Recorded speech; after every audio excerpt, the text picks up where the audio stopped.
Welcome, science fiction fans, to this installment of That Sci-Fi Guy. Today's episode is 100% exciting, says Sean Edwards of Fox TV, because we all know how much Fox TV appreciates sci-fi. Well, here we go.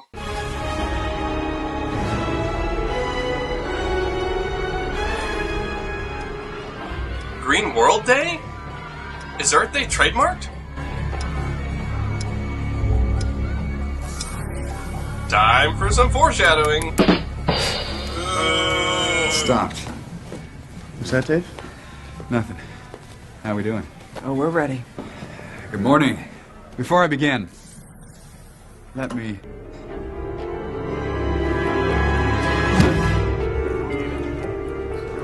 David? I'll go get help. What the hell? Did I put in the wrong DVD? So the movie continues with random people dropping dead for no apparent reason. Lots of death and panic. That's actually a pretty good way to start a movie. Next, we meet our hero, Dr. Joshua Keyes, played by Harvey Dent. Harvey is trying to be that hip with the students college professor. How the nails coming, Christine? Teaching about how sound waves travel through different densities of rock. Here we go.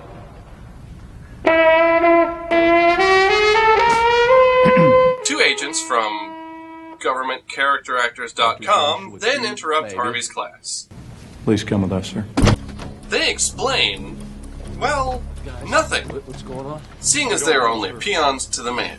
What do you mean you don't know? Your security clearance is higher than ours. I have security clearance? I'm sorry, you're not cleared to know that. This week's episode of House begins with a room full of dead bodies. Oh my. Whoa. And as if that wasn't overly dramatic enough, You were in the wrong place. You would have already been shot. another military actor they didn't grab look sick from first. 1-800 Simply Dial hit a the Ball ground. guy asks if they can figure out the puzzle of how these people My died. first guess, no. They all died at the same time. As far as we can tell, to the second.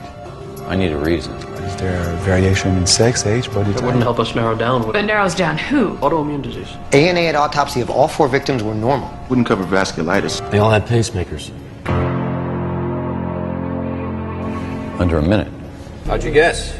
I mean, he specializes in high-energy weapons. I do geomagnetics, so calling us means you suspect an electromagnetic pulse weapon. If these are the only fatalities, Stop. they must be people... It was an EMP that killed these people? Then why were the traffic lights still working? Never mind. Continue. Did some sort of weapon kill these people? And the power that you would need to create an EM pulse strong enough. I mean, that's not a weapon that I've ever heard of. Okay, we're done. That was it? You brought us here for this? We're not done, sir. There's nothing on the other side of the equal sign. So in true House fashion, Harvey Dent just can't let this puzzle go unsolved. Using the powers of his Cylon and Bob Saget's nephew, he comes to a shocking conclusion. Be wrong. Be wrong. That they're not going to share with us just yet. Can you make sure my assistant has your number, darling? He then brings his findings to be confirmed by a caricature of Carl Sagan.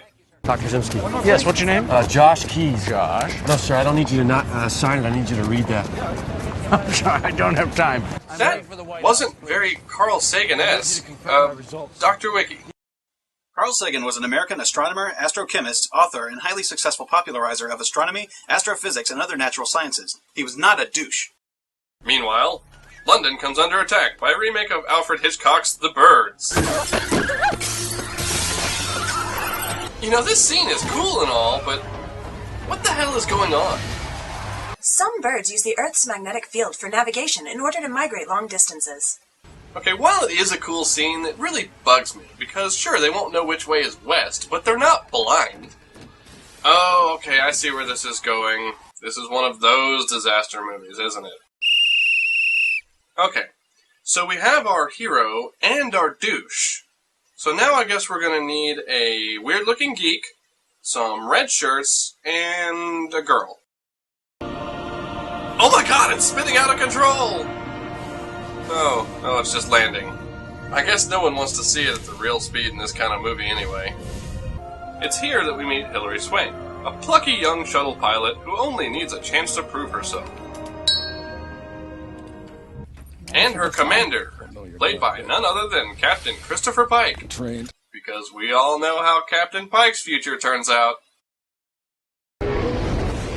So after the shuttle clears the atmosphere, Houston notices that they are way off course and about to hit downtown LA.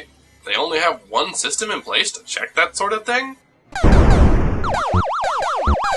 And somehow, Hilary Swank with a map and a grease pencil manages to come up with a landing site before the guys at NASA who have a room full of computers and rocket scientists. Ultimately, they aim for John Connor. Then they open all the brake flaps and somehow steer the shuttle while hydroplaning using that one tiny wheel, I guess, to dodge the bridges. They can't honestly expect us to believe this. Well, I guess this is as good a time as any for this. They're still going too fast, so they raise their landing gear and nearly slide into a group of construction workers. Comedically. Harvey is summoned by the government again, but this time to explain how bad the situation really is. Dr. Zimsky informs us that you made a useful contribution to his investigations. Yeah, like all of it. Now, why don't you begin, and I'll fill in all the difficult bits. Wow! This isn't just not quite Carl Sagan. This is like, what if Carl Sagan was a cigarette-smoking, idea-stealing asshole, instead of a pot-smoking free-thinker? A bizarro Sagan, if you will. Science is a selfless business, dear boy. But do me a favor, try to keep it brief. Alright, I'll put this as simply as I can. Everybody on Earth is dead in a year. Okay, maybe not that brief. Why? The core. There's two parts. The inner core and the outer core. You following me? The inner core, it's a big solid chunk of iron. And that's surrounded by the outer core. And that is liquid.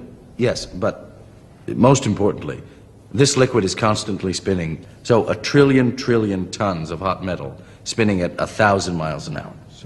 The spinning liquid outer core is the engine that drives the EM field. And that's where we have our problem. The core of the Earth has stopped spinning. It stopped spinning? Stopped? How much mass was that again? 1 trillion tons of hot metal spinning at 1,000 miles an hour. And it stopped? Holy shit! As the EM field becomes more and more unstable, we'll start seeing isolated incidents. Wait, you just said it stopped spinning. Maybe we're unclear on how EM fields work. Dr. Wiki, remind us. An electromagnet is a type of magnet whose magnetic field is produced by the flow of electric current. The magnetic field collapses when the current ceases. You know, if they said the rotation had become erratic, causing EM field fluctuations, that actually would have made sense. If it had actually stopped, things would be much worse. Science fiction doesn't always need to have the most perfectly accurate science. It is called science fiction. I think it's okay to bend the laws of science, or break them even, if it's to help you tell your story. But that being said, there is a difference between bending the laws of science to help tell your story, and just making people dumber for watching it. How do we fix it? We can't. Not in my vocabulary. Even if we somehow came up with a brilliant plan to fix the core, we just can't get there. Yes, but what if we could? Uh-huh. I see where this is going. It's here that we meet Dr. Brazelton, played by Delroy Lindo, who, as it turns out, is developing a ship for just such a purpose. Convenient. His plan is to use a giant laser, just like in the movie Real Genius.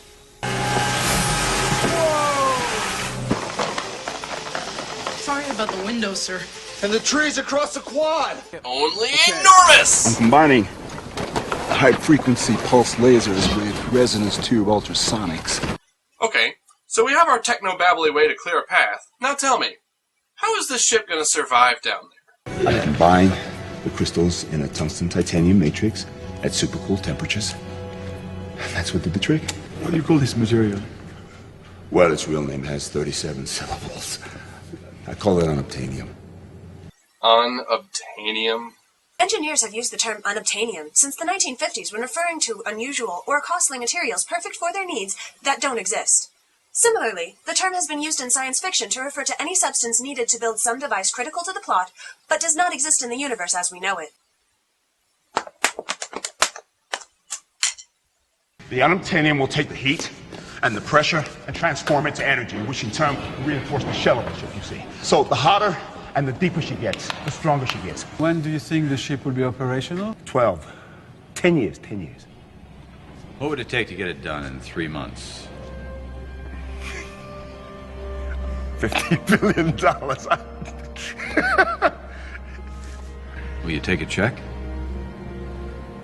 don't you use a credit card to get miles? Next, what we have is an outline of everything that could possibly go wrong.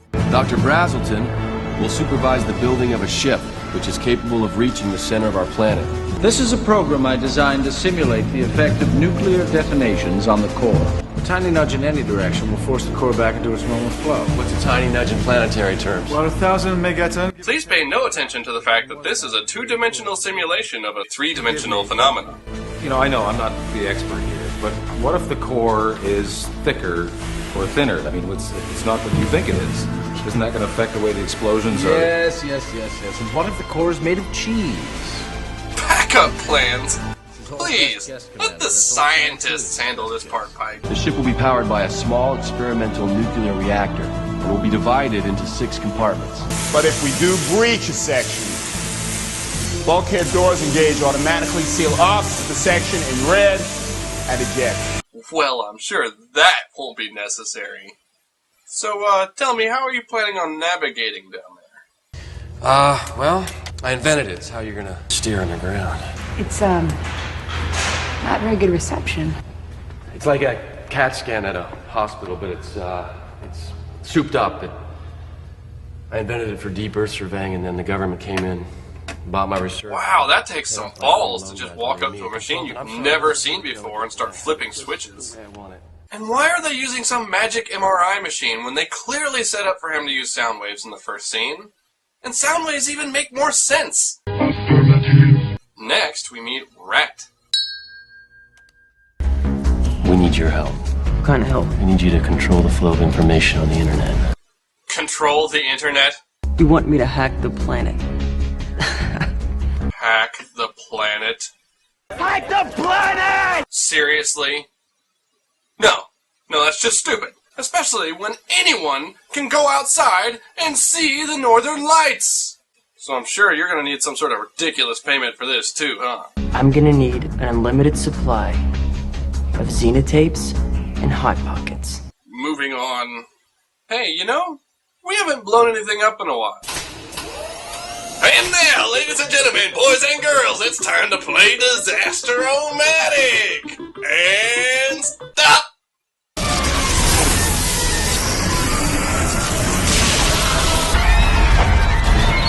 The Roman Colosseum? The big monument made out of stone. Few people know this, but the Romans actually invented rebar.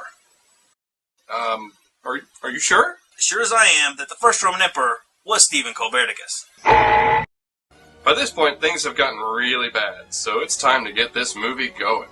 5, 4, 3, 2, 1, launch. So this is where the movie goes down the toilet. Literally. But seriously, on the way down, they point out rather blatantly that the ship makes sounds that attract whales. They're singing to us. Well, Virgil's resonance tubes are powered up, so the vibrating subsonically. Actually, we're singing to them. Wait, why are there lights on that ship? There are obviously no windows, and they use that crazy MRI system to navigate. So what exactly are the lights for? Anyway, they plunge into the crust where they lose contact with mission control. And we've got a signal. What? I can't even get signal in an elevator. Doctors Zimsky and Keyes, what do you make of this? Anything that we can't go through displays as black, so what's static? Bad reception. Try some tinfoil. It's nothing. It's empty space. I never taught the computer how to read empty space. You mean like the space between the lead wall and the vase from earlier? I never taught Virgil how to fly. So they have no choice but to brace for impact as they plummet helplessly into the unknown. Their ship crashes and they slide for a really long time through a underground fortress of solitude until they get stuck. Anybody hurt? Whatever has us jammed up is inside our laser. Shut them down. They then decide that the best course of action is to get out of the ship?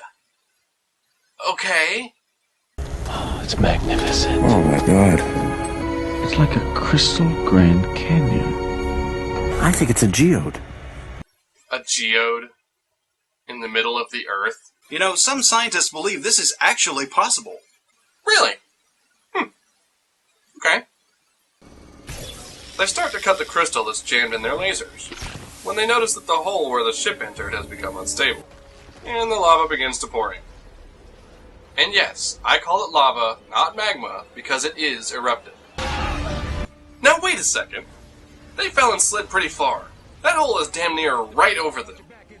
In fact, it's like right in front of them. Now that's just lazy. Hey guys, the lava that's erupting from the ceiling? You notice how it's melting the crystals? Why don't you get back in the ship? Your problem is gonna solve itself in a couple of minutes. Oh no, the cutting machine broke. Now we can't cut through the crystal that's gonna melt in a couple of minutes anyway.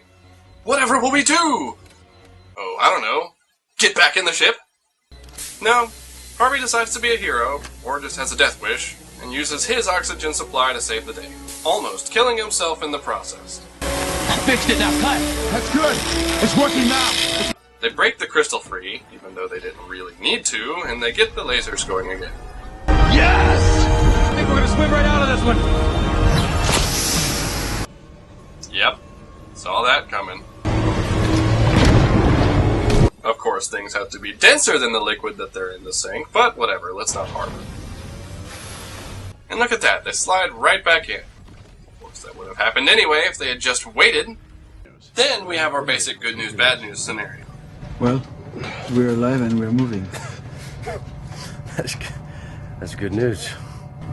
Commander Iverson died, but we're living and he'd want us to complete our mission, so I think that that's important that we all,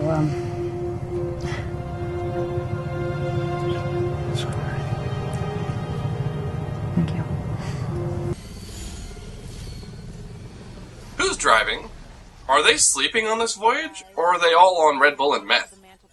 They're getting close to the core, so they begin to ready the nukes, a procedure that takes some careful and steady hands.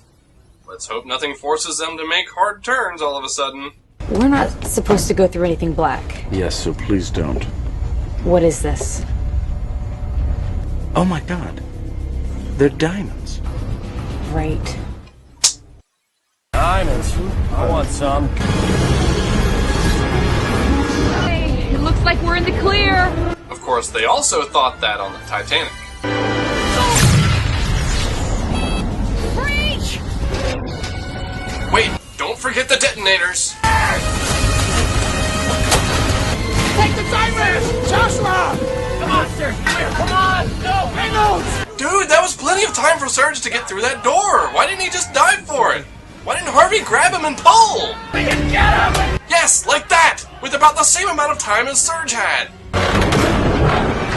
Delroy Lindo then opens up a rat's nest of wires. But despite having built the ship, has no idea what to do from there. Okay. While Harvey turns into the biggest whiner I've ever seen from a macho hero type. Override the ejection system! The doors never get opened and the poor Surge dies. You know, the pressure would have popped his head like a grape before the walls actually crushed him, but... If you would have hit that switch, I could have got him out of there. Funny, the way I saw it, you could have got him out of there if you had just tried. I was 2 inches from him! Yeah, I know. You totally could have saved him. I was 2 inches and I told you to put the door... Whine. I was screaming. Somebody for call you. the ambulance. Why didn't you do it? Well, after that depressing scene, we need an action beat. Welcome back to the Disaster-O-Matic!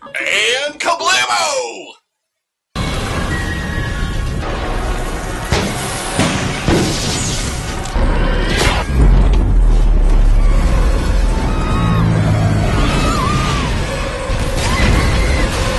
Okay, so someone clearly didn't do their homework on suspension bridges. See these? These are high-tension cables, so they should be pulling these towers the other way. Right here. Well, judging by the look on his face, Harvey must have taken this time to rub one out. We just got a huge speed jump. We're at 95 knots. 110. 30. 140. Our speeds jump because the density of the core is different than our estimates. Oh my god!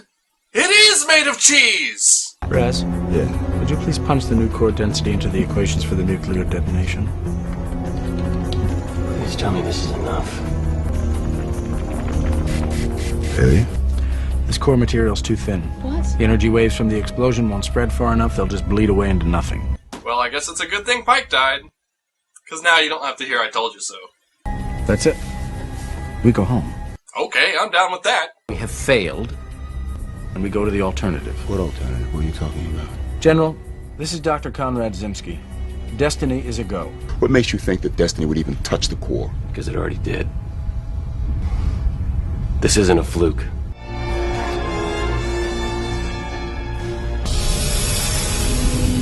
So the EMP that killed all those people in the first scene is this giant spark plug of doom? And you think it's a good idea to use it again? I'm afraid it's all we've got. Now, I have orders from the President. Come home, Virgil. We go to Plan B. Well, what about Plan C? What? Well, Plan C. You continue on, we restart the core. Somehow. We don't do it.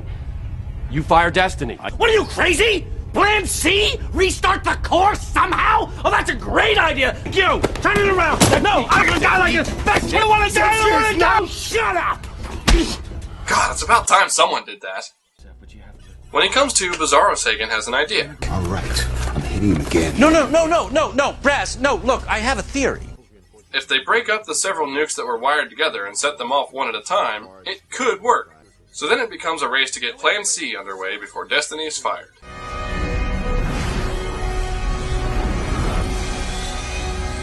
They realized that the nukes would be crushed the second that they were out of their bullshitium shell, so they have the brilliant idea of using the ship's pods to set up their plan. The only problem is... What? Virgil's not designed to eject undamaged compartments. Of course! Oh, and the master gear to unlock the overrides? Behind a hatch exposed to core fluid. Brilliant. I built the ship in 3 damn months. I'm sorry. That's why the sink is also the toilet.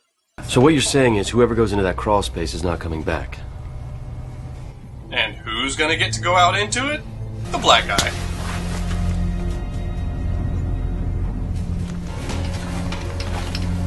Raz, Yeah. you're right. It is your ship. But I wish to God it had been ours. That's your tender moment? I wish I could have gotten half the credit on your ship?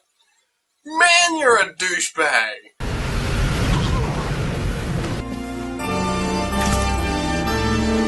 You got the touch!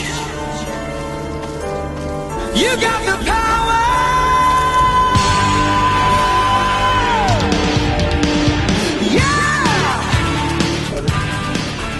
He unlocks the ejector overrides, tells them to let the core fluid in, because apparently Delroy Lindo is the only one on this ship capable of pulling somebody through a door. Gotcha. Meanwhile, with seconds left on the countdown, weird-looking Geek diverts the energy required to fire Destiny. Where the hell's it gone? Well, how long will it take to get it back online? Well, then get to it.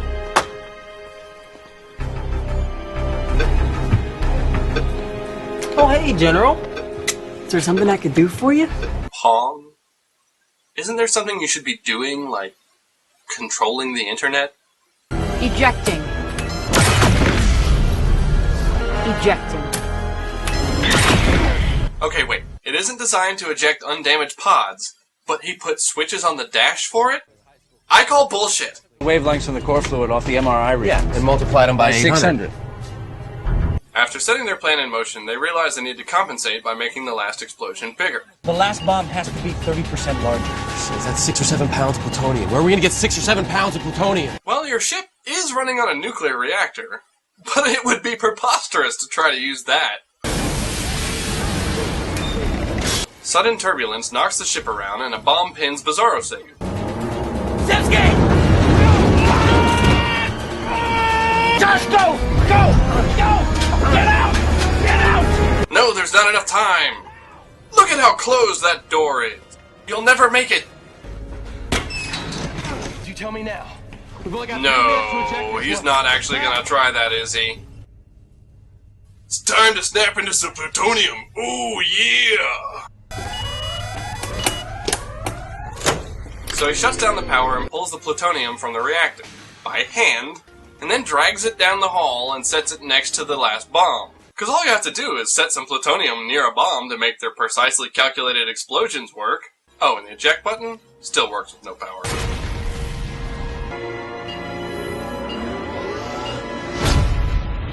Okay, earlier he explained that unobtainium gets stronger under heat and pressure. This is the center of the Earth. How could these things possibly still explode? Well, they do for some reason. And now it's just a waiting game. Well, the waiting game sucks. Let's play Hungry Hungry Hippos. First detonation.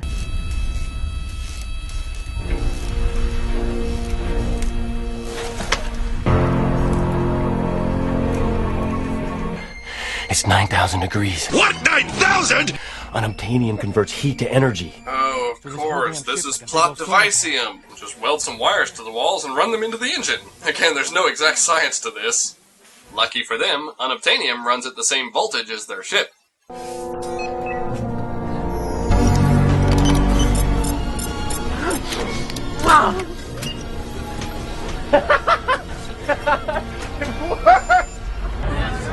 We've got full rotation!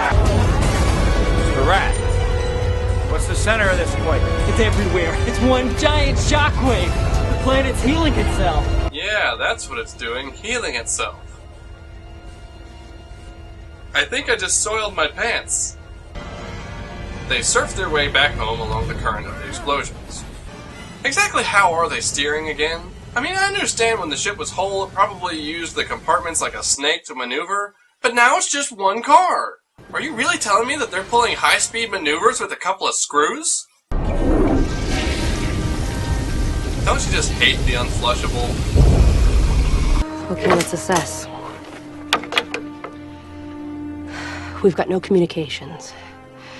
We're probably 800 feet down, but we might as well be 800 miles. We're in an unobtainium cigar tube with the sonar signature of a rock. We've got just enough power to make the ultrasonics burp, but no one's listening on those frequencies anyway. And nobody even knows we're alive.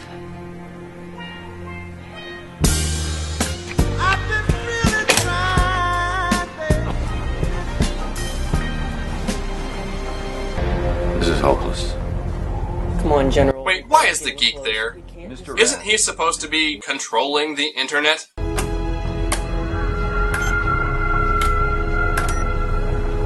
Well, sir. Well, thank you very much, Captain, but I think we're done here. All looks lost when suddenly...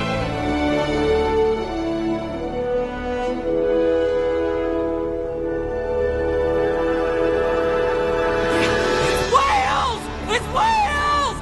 That's not really a house moth. No, that deserves something more like this. The ultrasonics! They're singing to them! You gotta find the whale! So the survivors are rescued from the ocean floor, only to die weeks later from the radiation exposure. All in all, this wasn't a horrible movie. It had decent effects, and the action beats do keep you pumped. I wouldn't say it was 100% exciting, but as long as you can ignore logic and any science you might know, you might just enjoy a fun ride. Until next time, science fiction fans, here's your sci-fi clip of the day. Hey, don't open that! It's an alien planet! Is there air? You don't know!